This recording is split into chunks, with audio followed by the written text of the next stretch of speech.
So Bugs is one of the lead guys for Midair. I'm just going to pop out of the game. All right, Yarrick, let's try and get you on this as well. Bear with us for a second, guys, and we'll get some dev chat going on. If you want to send me your Skype ID, Yarrick. Apparently Bugs' Discord mic doesn't work for whatever reason. So give us a sec, we'll get this set up. So hope you enjoyed the game. Again, congratulations to the winning team there.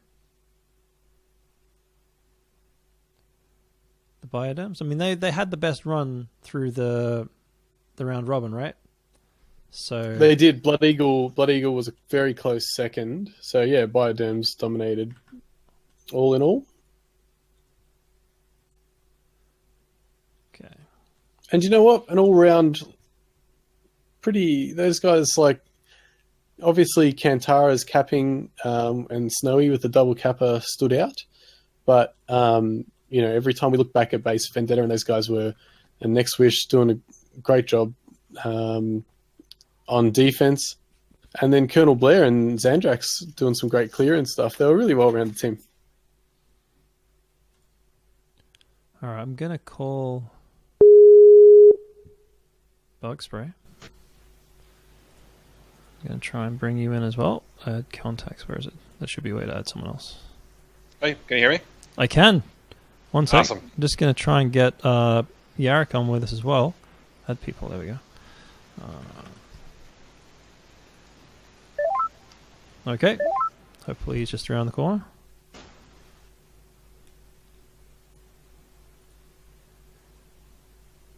Yarrick, you with us? Hello. Yes, that's working. Great. Yeah, so Bugspray, welcome to the stream. Hey, thanks very much. Been watching it for the last few hours. It's been a lot of fun. I stay up pretty late. It's 4:45 in the morning right now. So if my voice is a little raspy and I'm a little nonsensical, that's why. So that's all right, mate. The first question I've got is, like, from a dev's point of view, kind of watching, you know, effectively competitive play like that. Does that give you a lot of insight into sort of where the game's strong and sort of the things that sort of maybe left to tweak? Yeah, absolutely. Like these kinds of things are pretty competitive, and people like to push the boundaries with a lot of them. I'd say it's not quite as competitive as, say, pre-made teams, and I think we saw that a few times, like during standoffs with some of these draft teams, where they don't have a whole lot of time to kind of practice with each other and really push the boundaries of what you can and can't do with the game. But for sure, it definitely shows us kind of like on a daily basis what a kind of semi-competitive experience might be, and helps us balance around at least those scenarios. Cool. So a couple of questions coming in from the chat.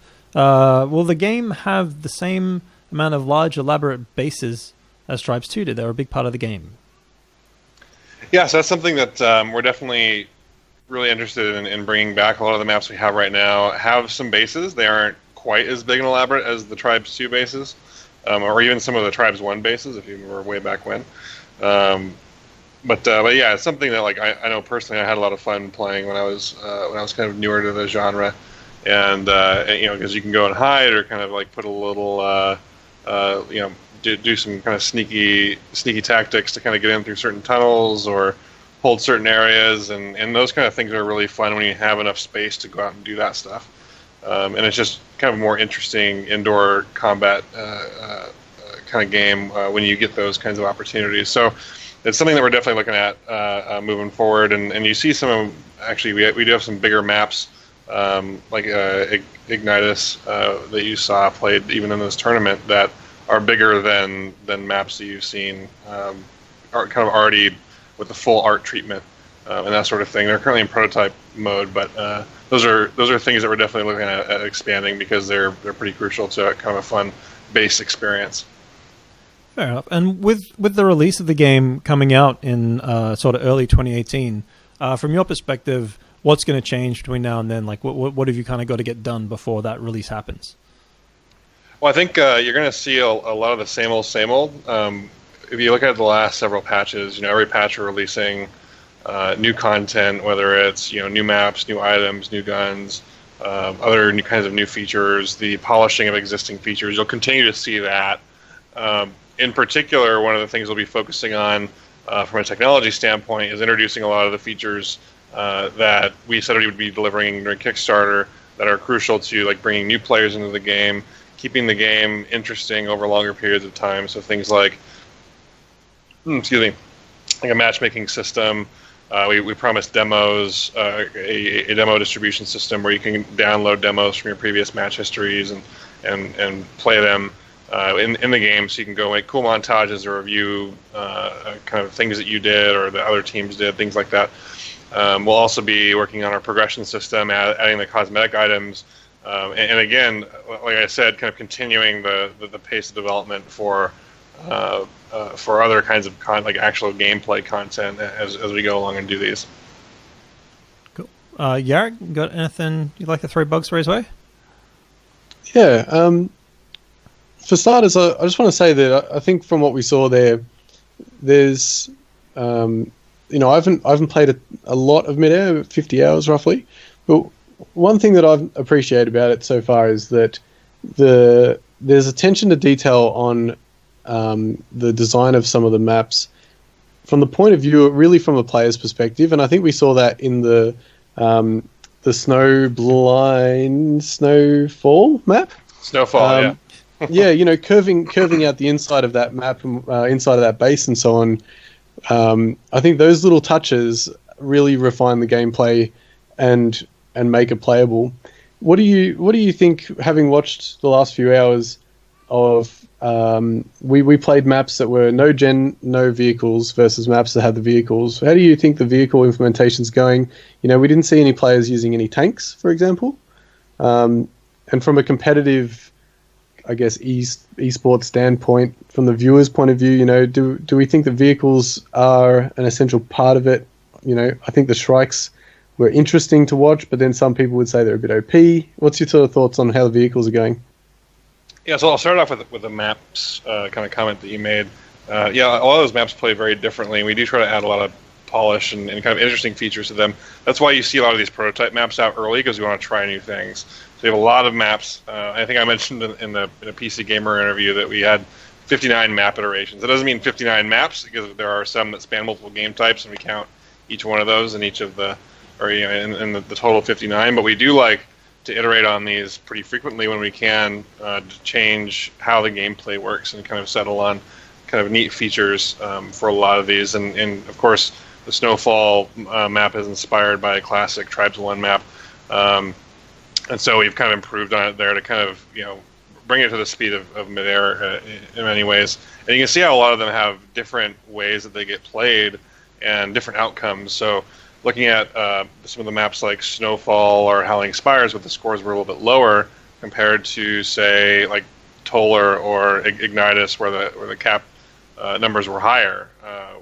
It was still pretty even throughout some of those games, but actually, I take it back on Ignitus. Is actually pretty one-sided in both cases, but you can see like they were faster to get to higher cap numbers than some of the other maps. And I think it just goes to show how important things like base design, whether or not there are vehicles, those kinds of things are an issue. Those, which brings me to the next question that you asked, which is vehicles, and do we want them to be important in competitive play, and kind of what are the next steps with vehicles? The vehicles are something that we're going to be iterating on over time. We have a lot of the basic features and functionality that we want in there.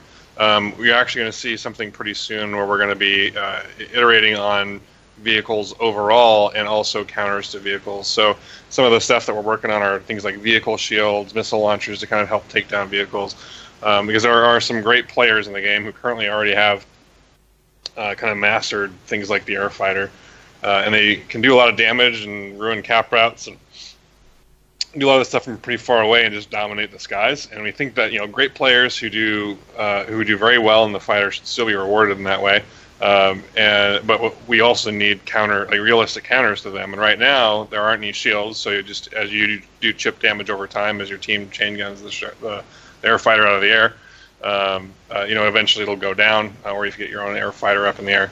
But we need ways for people to not have to sit there focusing on the airfighter for 3-4 minutes with their chain gun to try and take the thing down if it's pretty far away. So the missile launcher is going to be pretty crucial for that. And in response, we'll also be kind of buffing the vehicle in a sense where they'll have things like shields and vehicle flares and that sort of thing. So there'll be a little bit of kind of counterplay involved in that. I think it'll actually kind of deepen the vehicle gameplay quite a bit. And it'll be interesting to see what ends up happening in competitive play with that. Would love to see the tank and the bomber get a bit more action in competitive play. Those tend to be a bit more kind of public game oriented, and that's simply because there are just more players in some of the public games than you see in competitive games. Like Nines is actually pretty big. Yeah, you can't tie up 2 players on a bomber or 3 players on a bomber in a Nines match game. So if it's not something that's going to provide a pretty heavy benefit to your team, then you're probably not going to assign players to it when you only have 7 players or 9 players. In a game like 16 players, you jump in with your friends and you go have some fun, and it actually is pretty effective when you go do that because usually there's people all over the base, and so dropping some tank shells in there or doing things like doing carpet bombing with the bomber. Those can be fairly effective at kind of breaking a defense, but yeah, competitive play, we'll see where those things get picked up and where they don't. I don't think that necessarily everything that we build in the game needs to go into competitive play. It's okay to have some stuff that's just fun for public play. So it's not something that we're going to really push to try and get those things in because it can be difficult to balance literally everything for competitive play. Yeah.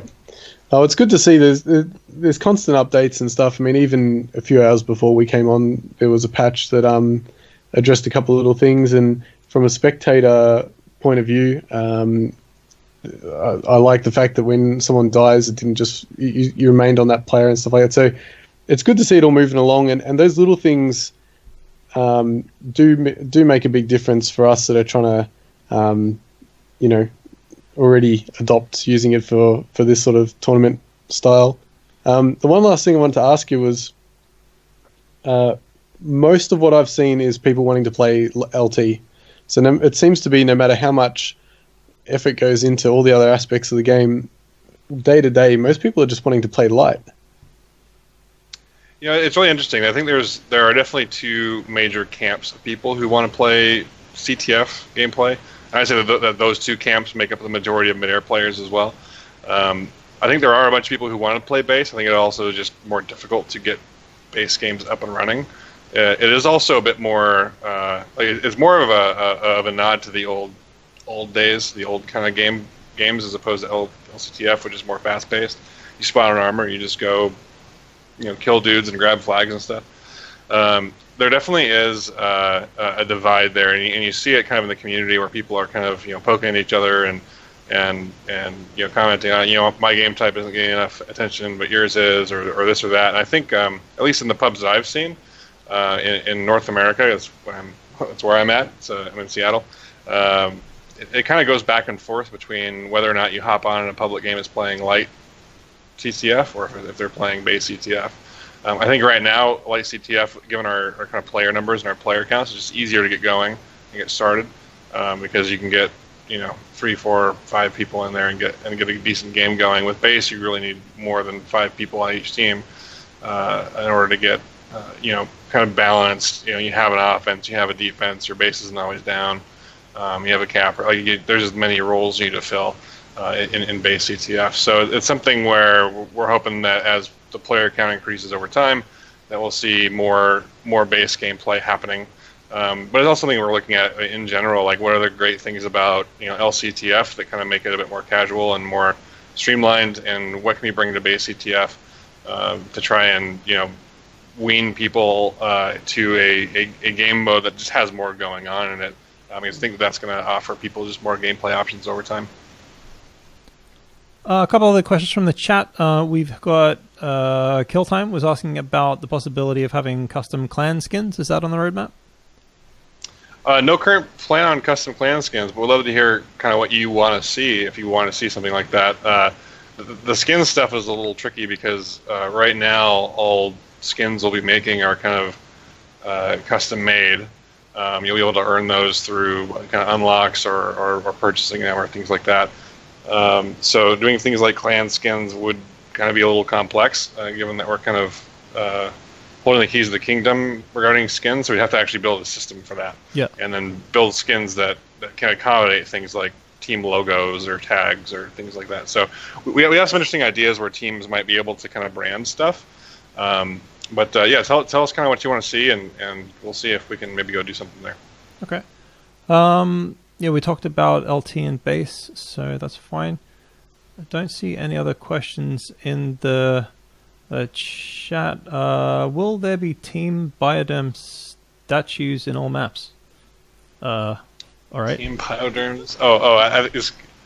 Was Bioderms the name of the team that won?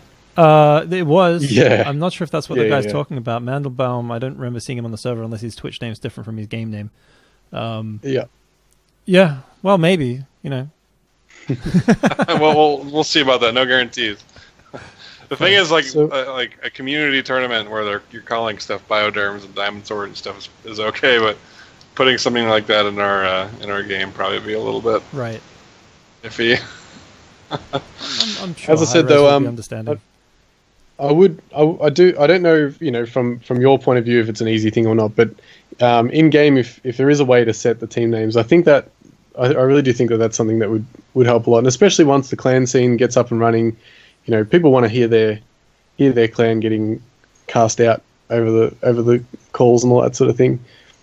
I don't think the whole, it doesn't have to be the whole banners and all the rest of it, but yeah, it'd be good to be able to quickly just go into the settings there and go, all right, Diamond Sword is whoever. Yeah, I think that'd be a pretty cool feature, and you know, it's usually during casts like these that we get a chance to kind of evaluate our observer mode features for guys like you who thankfully get on here and do 4 hours worth of broadcasting, or 3 to 4 hours of broadcasting. I must also apologise. We put in a ton of effort, and Lencorp, Hobbs, and Petty, those guys put in. You have no idea how much work leading up to this, but classic Aussie internet problems last minute, so we had to go to Plan B, which was just Doc streaming from his lounge in the UK, and I just jumped on the comms, and that was the best we can do. So we hope we brought through the best we could, but there's a lot of work that's going on in the background with the guys, multiple camera angles and action replays and all this sort of stuff that we're really looking forward to using. But next time, hopefully Telstra doesn't screw us. Yeah, no kidding. That was really bad timing for that. Yeah, that's always when it happens, though, isn't it?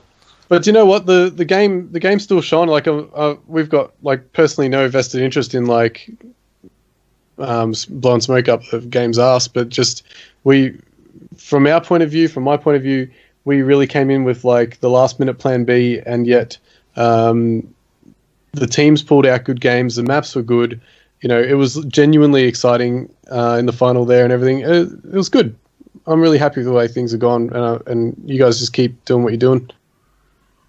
Well, yeah, thanks so much, and thanks everybody for organizing this. It's great to see people, organizing some competitive games around Midair, and it's great for the dev team to see this kind of activity going on. You know, every time we see people enjoying the game, it kind of empowers us to keep going. You know, because a lot of this is kind of a pursuit of passion. You know, we have 22 folks in the team, but only 6 of us are full time, and not even all 6 are paid full time. So it's a lot of volunteer effort, and again, pursuit of passion for many folks. So it's always great to see people playing and enjoying and watching the streams and just enjoying the game. So cool.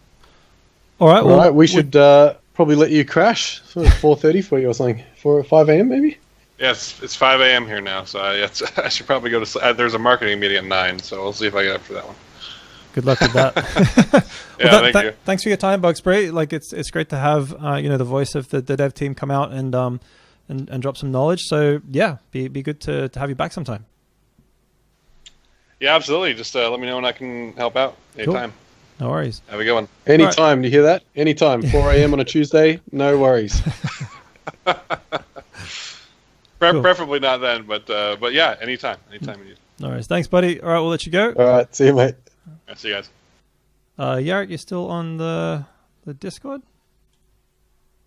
So I'll just wait for Yarrick to get back on the casting thing. We can put a bow on this one. So whilst he's plugging his mic back in. Thank you all out there for joining us tonight. And as Yarrick was saying, like a huge thank you to everyone involved in putting the tournament on. I know, as Yarrick mentioned, Len Corp and Petty and the rest, really working hard to make this happen, and I would definitely like to see more of this happen in the future. So yeah, Yarrick, any final thoughts? Yeah, I didn't realize that you closed the Skype call, and I've been talking to you for the last 15 seconds. Oh, there you go. Start again. No, good job. Congrats again to the winning team. To be honest, that last match, that grand final match there, was more exciting than I expected. It's just 2 pickup teams, but I really had an invested interest in seeing how that turned out. So congrats to all the players and the Aussie community for getting your asses into gear, getting 40, 50 people, whatever it is, organised. Everybody was pretty much on time and all that. There weren't really any big issues. And just really... Sorry. Yeah, Doc. Yeah, but in all sincerity, like Lencorp and Nasty Hobbit and Petty, those guys, like, they deserve massive props. We just turned up last minute and talked shit for a couple of hours, but those guys put in so much effort, and it's a shame that Telstra stuffed things up, but we'll have another shot at it anyway. Yeah. I don't know if you saw in the UK about, I don't know, a few months ago, there was this guy on the BBC News, and his kid comes in into the room, and you just see this frantic wife just like trying to drag the kid back out. My wife literally just did that. Luckily, she was on the camera. It was really great to watch. I definitely felt a bit rusty from the casting point of view, but as the match progressed, I felt a little bit better. And that final map was really good. I really enjoyed the snowblind one too. Like you said, learning like little tricks like that sort of swoop around in the cap room and stuff was really cool. And it's only going to grow, that kind of stuff, going from from here to launch and then into the public domain. So I wish the devs the best of luck getting this game up and running and then building the community around it. And I want to have a big shout out to all the community that came in and showed up tonight. All the players were really well organized. I remember running tournaments back then, and it was an absolute shitfest trying to get everybody on the server in time and all that kind of stuff. But yeah, it was good fun. So thanks for watching. That's going to do it for tonight. And until the next time, peace. See you guys. Thanks a lot.